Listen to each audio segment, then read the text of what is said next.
Em dic Georgina Melis i tinc 17 anys. Em dic Jair. Soc la Montserrat. Em dic Maria Teixidor Martorell, tinc 54 anys i em fa 30 que visc a Rubí. Soc rubinenc de sempre i sempre he viscut a Rubí. És la meva ciutat. Em dic Jordi Viaplana, tinc 34 anys i visc a Rubí des del dia que hi vaig néixer.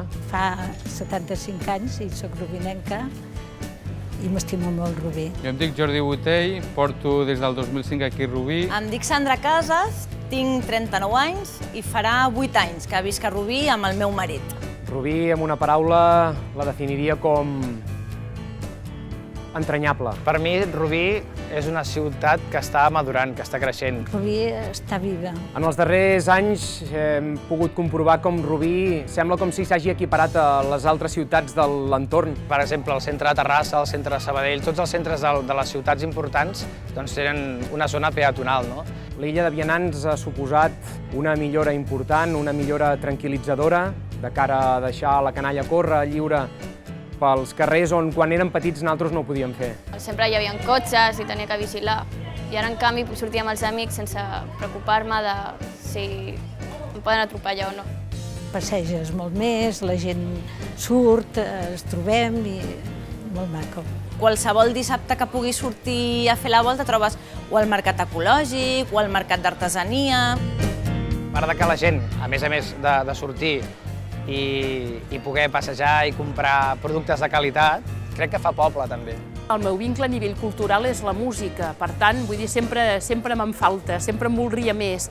Sí que realment tenim una bona escola de música, però ens falten potser potenciar el jovent, les criatures, perquè aquí bàsicament tenim música i tenim l'Esbar, per exemple, que són els dos pilars de Rubí, però hi ha altres coses, hi ha teatre, hi ha manualitats. Jo penso que sempre s'hauria d'invertir a nivell de coneixement i de cultura, perquè a fi de comptes, que els nostres fills tinguin una cultura i un nivell, doncs és pel bé, és pel futur del país. Rubí és una ciutat on la gent té moltes ganes de fer moltes coses, de col·laborar amb activitats culturals i de mica en mica anar fent coses per Rubí.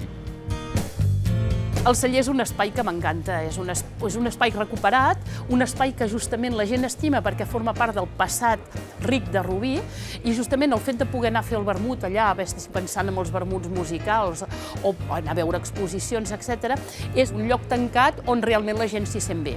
L'equipament que fem servir més actualment és la biblioteca. Pensa que tinc 3 filles i llavors, clar, tenen que llegir llibres de l'escola, tenen que fer treballs. Crec que és agradable, s'hi pot anar a llegir, a buscar llibres, a passar una estona. Com que soc professor, a vegades necessito consultar bibliografia extra que a casa no tinc. Sí que en tenim d'espais dedicats a la cultura, però sempre en falta. El que més m'agrada del meu institut és l'educació i els professors, són bons. La meva feina consisteix en formar ciutadans crítics, ciutadans inconformistes i que, en definitiva, vulguin un món millor, tant per ells com pels seus fills i com per les generacions futures. El voluntari per la llengua el conec perquè precisament la meva dona es va fer voluntària, és una manera d'ajudar la gent nova, llavors s'integra molt més ràpidament a Rubí. El coneixement de la llengua és important en qualsevol societat per conèixer-la, per integrar-la i per estimar la seva cultura i les seves tradicions. Quan ens trobem, ens fem petons, hem quedat com amics.